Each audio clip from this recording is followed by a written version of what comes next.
Xin'an is a very old county in southern China with a history of more than 2,000 years. The Ling Canal is a water diversion project being built by the first emperor in China, Qin Shi Huang, in 214 BC, which makes the county well known. The Li River flows through Xin'an to Guilin and then on to Yangshuo to form part of the beautiful landscape for which this area is famous.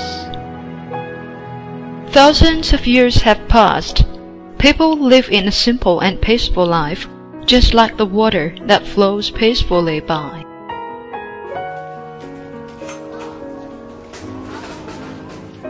The quiet and peaceful life was interrupted in 1996. In early October of that year, two local farmers living at the foot of the Mawar Mountain, 55 kilometers northwest of Xin'an County, found the wreckage of an airplane in a deep valley. Later, the wreckage was identified as a U.S. Air Force plane used in World War II. The news caused quite a stir and caused us to think of this time of war. In 1937, Japan launched a full-scale invasion of China. Chinese people waged heroic resistance and received much support and help from other countries and their people. Of these, Claire Lee Chennault and his American volunteer group are the most well-known representatives. The group was established in 1941. The skillful tactics and superb flying skills have allowed the American volunteer group to win against greater odds. Their bravery greatly inspired the Chinese people's morale. Chinese people said they are tigers flying in the sky.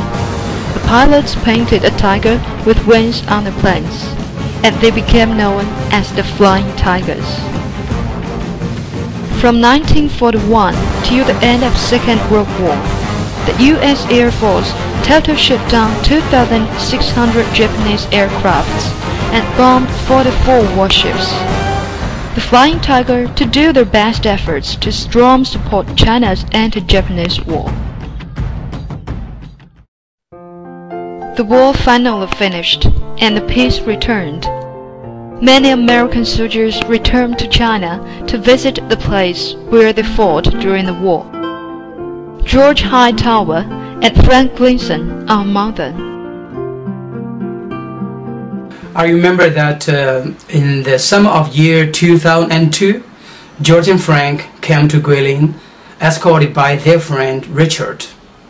George served in 14th Air Force, and Frank worked for OSS during the war. To welcome the heroes, we hold a big banner to meet them at Guilin Airport. George and Frank felt very happy to be back in Guilin and were looking forward to their trip next day. We took the boat trip from Guilin to Yangshuo to enjoy the beautiful scenery along the Li River. After that, we drove to Huangyao, an ancient town 2 hours away from Yangshuo. In October 1944, a bomber of U.S. Air Force has crashed at Huangyao. 7 out of 10 pilots survived and were rescued by local people who also built a memorial hall there later.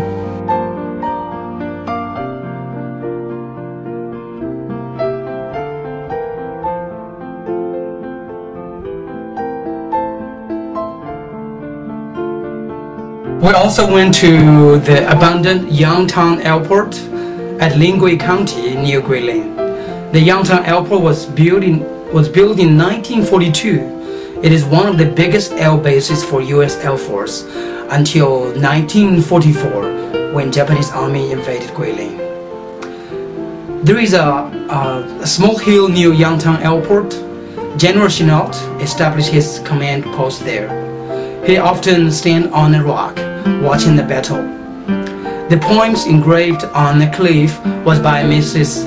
Chen Xiangmei, General Chennault's wife. This is an oil painting from George and Frank. It was painted by Karen McGowan.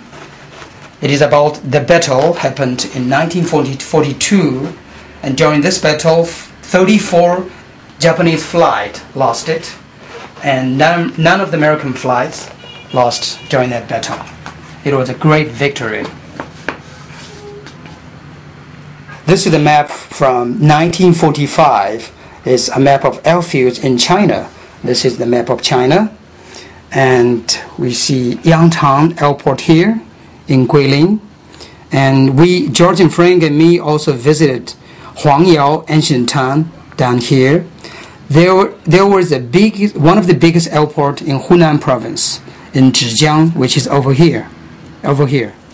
In October 2008, Frank Gleason came to China again with Richard sponsored by China Highlights. This time his destination was Guizhou, a province in southwest of China, which is famous for its folk customs.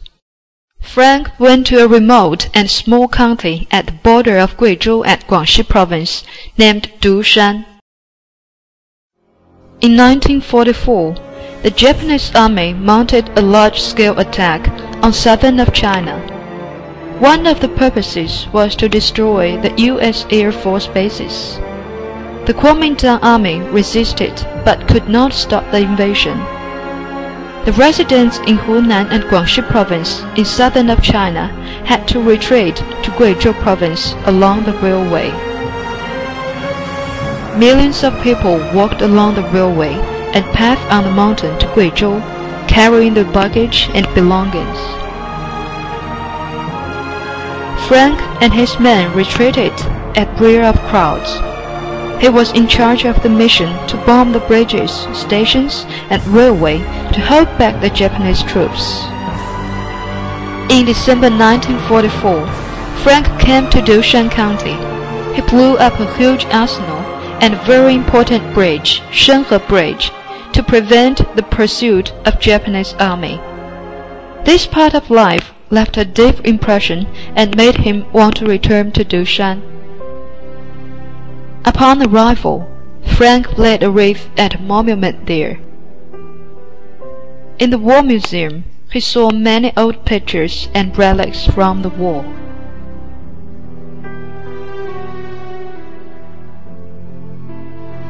Frank comes to the railway station in Dushan. He hopes that he can find some relics remaining from the war.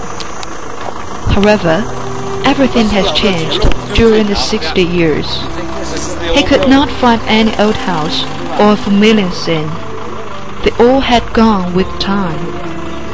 The railway still remains, but the lost memories were carried away by train. As I told you, was way over there. Right. I don't remember the town being real close.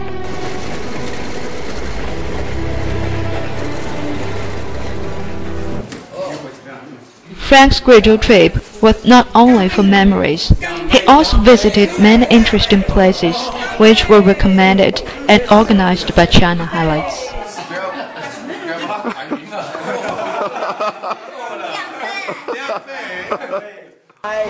They went to markets to buy fresh vegetables for lunch, and children practiced English with him. They visited a local school in a village and played basketball with students.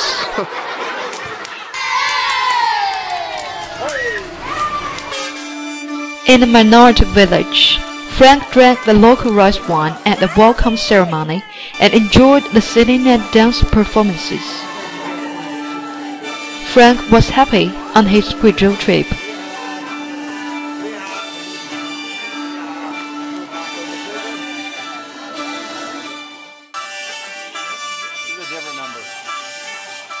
After the trip to Guizhou, Frank returned to Guilin again. He visited an old man, Mr. Lin Zhihong. Mr. Lin was 92 years old and had served in Kuomintang Army and worked at Zhejiang Air Base in Hunan Province as an interpreter. During the Cultural Revolution, Mr. Lin was sent to work in a brick factory. During the 1980s, he was able to leave the factory and taught in the school as an English teacher. Many Flying Tiger team members still keep in contact with him.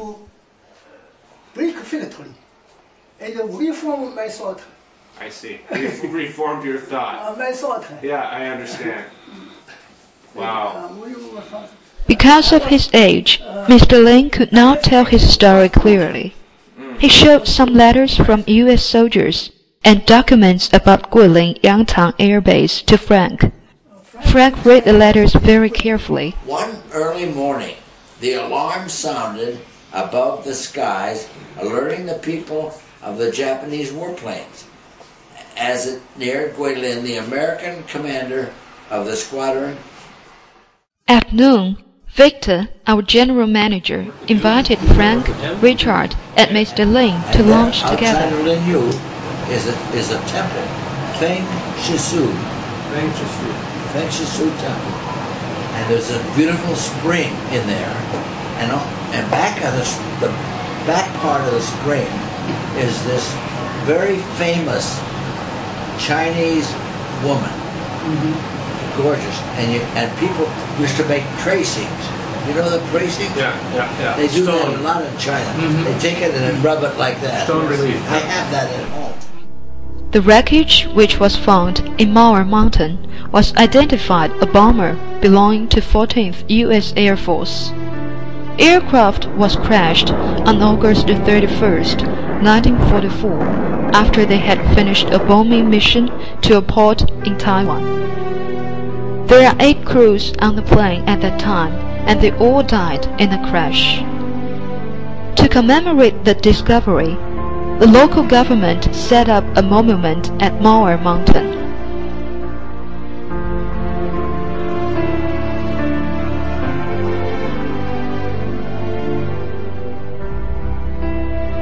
Meanwhile, a special museum at Xin'an County was built to display the rest of wreckage, so that people can understand what had happened 50 years ago in the remote mountain.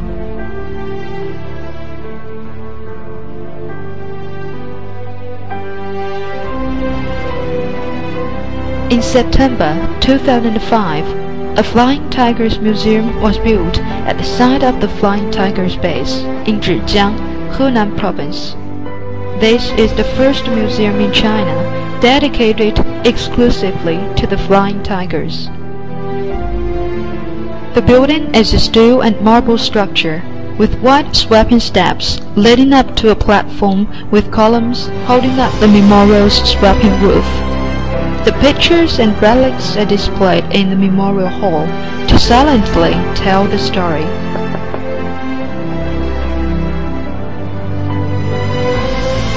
The names of the members of 14th Air Force who died during the war are listed in the Memorial Hall. The General Chennault's statue stands in the museum square.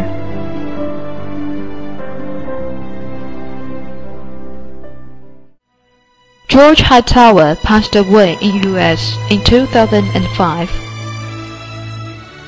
In 2009, the year after he returned from his second trip to China, Frank died at his home at Atlanta, U.S. In his letter to China Highlights on January 25, 2009, he said, "I loved and fought with the Chinese during my 2-year stay. I love China and the Chinese people." China Highlights is honored to serve our American friends who were with us during the Second World War, and we would like to commemorate those people who have helped China during this difficult time. We are very thankful for the days of peace, and we hope that through traveling we will be able to promote understanding, communication, and love between China and the rest of the world.